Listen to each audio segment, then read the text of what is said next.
Police का महकमा ये कह रहा है कि ये जो नौजवानों का आंदोलन है, जो नौकरियों की लूट के खिलाफ है, वो दरअसल राज्य के खिलाफ षड्यंत्र है। राज्य के नौजवानों के भविष्य के लुटेरों को राज्य के नौजवानों की आवाज उठाना षड्यंत्र नजर आता है।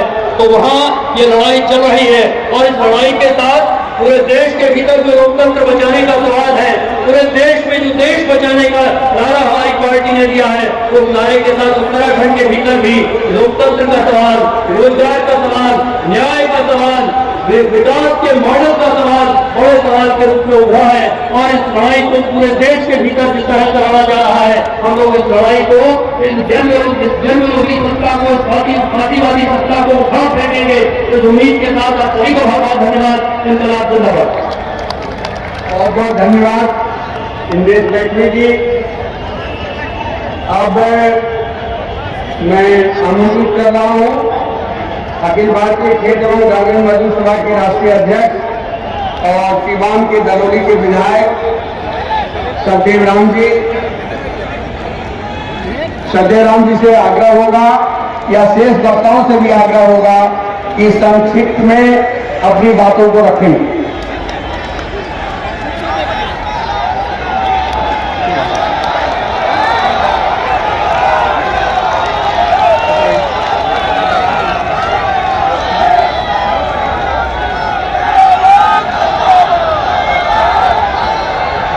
पार्टी के 11वें महाधिवेशन के अवसर पर इस गांधी मैदान में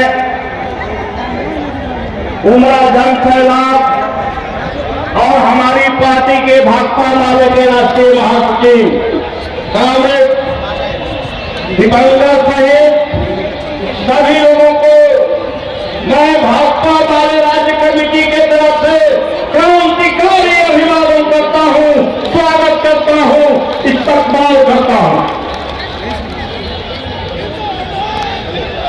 दोस्तों, आज ये ऐतिहासिक गांधी मैदान या साबित कर दिया है कि यह रैली है, मेला है। 24 में मोदी के विदाई का यह सेवा है। और आपसे मैं पूछना चाहता हूं, सारे लोगों से मैं पूछना चाहता हूं कि बोलिए 24 में मोदी की विदाई करेंगे? हाथ उठा करके और ताली बजाने में समर्थन करिए भाई।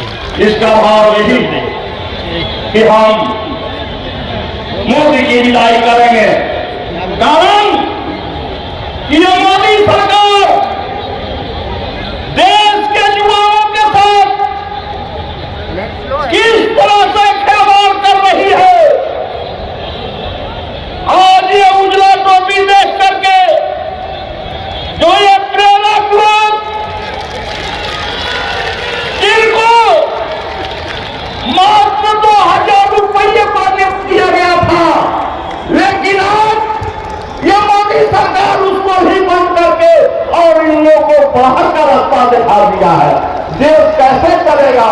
इन बेशर्मों से मैं पूछना चाहता हूं कि ये लोगों ने देश जुआ है, जुआ देश का नारा दिया था, लेकिन आज जुआओं के साथ लगातार विश्वासघात हो रही है।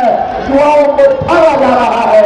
हम जुआओं को आह्वान करते हैं कि आपको संगठित होकर के और 24 में इस मोदी सरकार को विदाई करने के लिए पूरे तौर पर एड़ी चोटी के पसेना ये करना होगा, तैयार रहना होगा।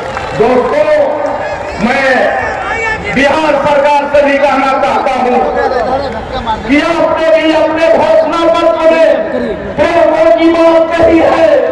मैं आपसे मांग करना चाहता हूं कि इन लोगों को किसी न किसी विभाग में समायोजन करने का काम करिए और उनका जो है बकाया वेतन देने का काम करिए, अन्यथा यह आंदोलन आगे बढ़ेगा। और मैं साफ शब्दों में कहना चाहता हूं कि इस आंदोलन की अगुवाई सत्यदेव राम करेगा। एकदम मैं इसके लिए तैयार हूं।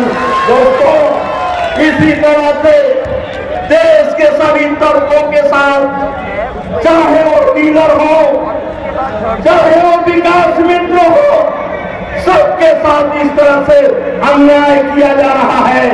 आपको थोड़ा सुनना पड़ेगा 2 मिनट धर्म के साथ कि आज ये समाज के जो महिला सशक्तिकरण की बात कर रहे थे लोग कि हम देश में राज्य में महिला सशक्तिकरण कर रहे हैं, लेकिन आज उन महिलाओं का शोषण और दोहन किया जा रहा है। आप देख रहे हैं कि ये सरकार के जो महत्वाकांक्षी योजना मिड डे मील है और उस मिड डे मील को महिलाएं सफल कर रही है। 8 घंटा काम करके राज्य के सभी बच्चों को भोजन दे रही है। वैसे महिलाओं को मात्र 50 रुपये में उनको खटाया जा रहा है। यह शर्म आनी चाहिए कि महंगाई आसमान छू रही है और एक तरफ महिलाओं को 50 रुपया दिया जा रहा है। यह शर्म की बात है। इसलिए मैं इस मंच से सरकार को कहना चाहता हूँ कि रसोईया को सम्मानजनक वेतनमान देने का काम करिए, अन्यथा ये भी आपके खिलाफ एक आंदोलन का रास्ता होगा और उस आंदोलन की अगुवाई भाजपा माले करेगी। हम जनता के सवालों पर किसी तरह की समझौता नहीं कर सकते हैं। हमने देखा कि जब देश में कोरोना रहा था तो आशाओं ने पूरी अपनी जान की बाजी लगा करके और मरीजों को इलाज कर रही थी, इंजेक्शन लगा रही थी। उस समय में जब घर वाले छोड़ करके भाग खड़े हुए थे, वो आशा उसको इलाज कर रही थी, लेकिन आज उनको मात्र 1000 पारितोषिक पर काम लिया जा रहा है। यह अन्याय नहीं है तो अब न्याय कहाँ है? इसलिए मैं सरकार से कहना चाहता हूँ कि अब आपको इन सारे सवालों पर विचार करना होगा। आप विचार करना होगा इस पटना शहर के लिए जो फुटपाथी दुकानदार लंबे अरसे से रोड पर बैठ करके अपनी जीविका चला रहे हैं, इधर उधर बेच करके अपनी जीविका चला रहे हैं, लेकिन आपके पुलिस हत्यारों और अपराधियों को गिरफ्तार नहीं कर पाती है, लेकिन उन फुटपाथी दुकानदारों को उजाड़ने के लिए, उनके ठेला तोड़ने के लिए, उनके सामान लूटने के लिए लगातार तत्पर रहती है। मैं कहना चाहता हूँ कि इस पर सीधे तौर पर रोक लगनी चाहिए और भेंडरे के तहत उनको जगह देनी चाहिए। मैं आपसे ये कहना चाहता हूँ, मैं कहना चाहता हूँ कि आप सिवान सुंदर मिल के मजदूरों को वे आपने करोड़ों रुपया बकाया रखे हैं और तरह तरह से उसको लटका करके और अभी तक उन मजदूरों को बकाया मजदूरी आपने नहीं दिया, उनका कोई समायोजन तक नहीं दिया और आपने उस नील के जमीन को भाग करके वहां का रेत को आपने बनाई है, लेकिन उन मजदूरों का क्या होगा?